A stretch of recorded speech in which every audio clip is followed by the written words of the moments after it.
Good evening. You're watching the news on Croatian television. The leadership of the Croatian Democratic Union discussed tonight the planned ratification of the Istanbul Convention on preventing and combating violence against women.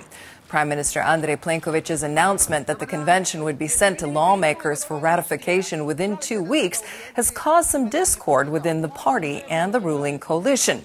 The Prime Minister has tried to quell the concerns of the HDZ's more conservative MPs who worry the treaty would impose the concept of gender ideology onto Croatian law.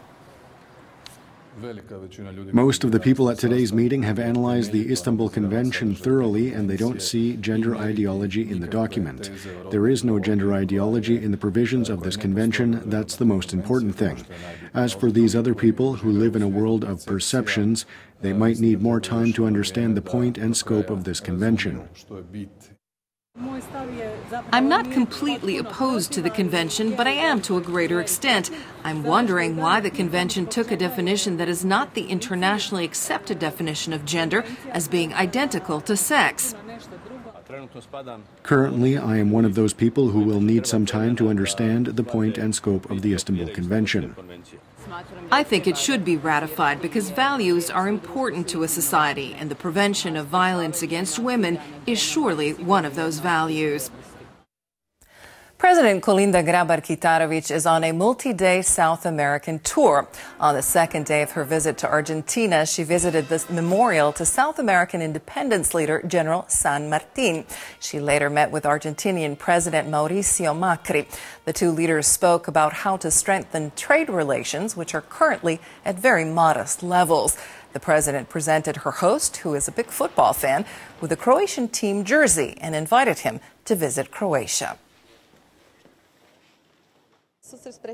The meeting with President Macri was exceptionally cordial and open. We covered a lot of issues: how to improve bilateral relations, how Croatia can help Argentina improve trade and ties with the EU. We also addressed the Croat community and, in that context, spoke about a double taxation agreement. Furthermore, we spoke about economic cooperation and the planned economic forum, which I'm really looking forward to. Rivers are rising as the large amounts of snow that fell last month melt away with the rapid climb in temperatures in recent days. Hrvatska is currently bracing for the possibility of flooding. The Una River has swelled significantly. Today it was close to the marker that would trigger a state of emergency. All of our services are on standby. We're monitoring the water level around the clock. The volunteer fire department and the civil protection service have called all of their members for duty. They've been going around talking to people in the area to let them know that if flooding does occur, they have some reassurance and can remain calm. When people panic, accidents can happen. The Kupa River in the Sisak area is also rising. It is expected to reach its peak level in 48 hours. Water has flooded the yards of cottages in the hamlet of Žažina, but the homes are safe for now. The situation is the same in Stari Brod. I stopped counting after 10. It is important that the water doesn't get into the house. Everything else around the house, that's nothing. We're used to that. This is nature's will. You can't go against nature. You have to accept it as part of the natural world and get used to it. The Kupa River in Karlovac is expected to reach levels that trigger flood defense measures. However, Karlovac has spent the past 10 days preparing, and authorities don't expect emergency measures will be necessary. Local authorities have constructed a 3-kilometer-long box barrier and filled tens of thousands of sandbags. The river is expected to reach its peak on Tuesday. The Army has 40 soldiers and machinery on standby should their assistance be needed. We have more soldiers standing by at the barracks, but right now there is no need for additional manpower. These 100 soldiers and some machinery are enough for now. Some roads are closed. These are areas near the Kupa River, which we usually close once the level reaches 650 centimeters. Right now, we don't have a crisis situation. That is, nothing that we can't keep under control.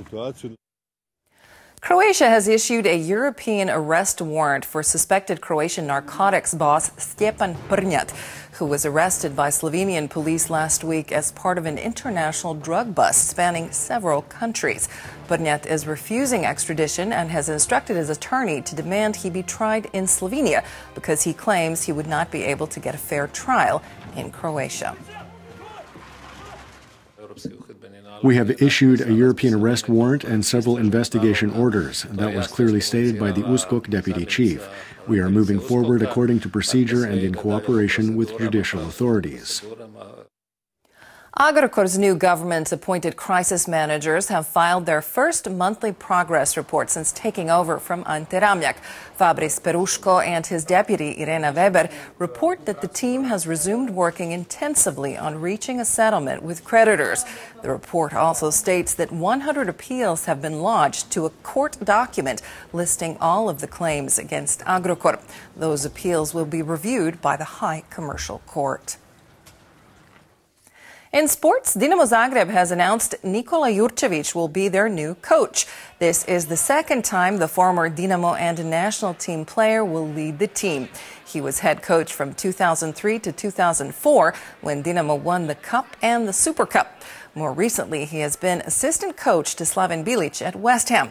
Jurčević replaces Mario Cvitanović, who resigned on Saturday after Dinamo lost to Lokomotiva for the first time in the club's history.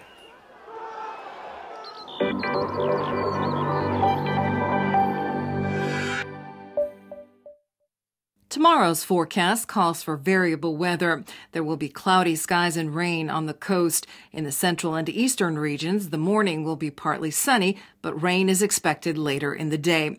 There will be a moderate southwesterly wind inland and moderate southwesterly and southeasterly winds on the coast. Gusty winds could be a bit stronger in the south early in the day.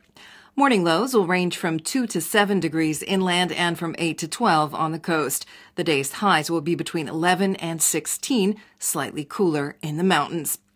The rest of the week will be variably cloudy with occasional rain and unseasonably warm temperatures in the interior. Cooler temperatures and more clouds and rain are expected for the weekend.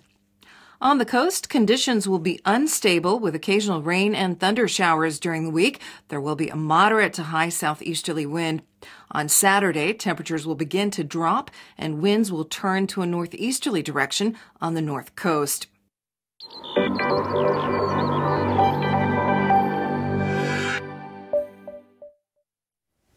And that brings us to the end of our program. Thanks for joining us. We'll see you again tomorrow.